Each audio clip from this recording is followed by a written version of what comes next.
બધાને મારા જય શ્રી કૃષ્ણ.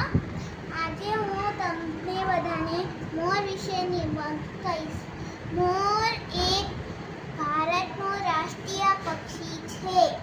મોરને રંગીન પીંછા હોય છે. મોરને માથે કલકી હોય છે. મોરના પીંછા મંદિરોમાં કામમાં આવે છે.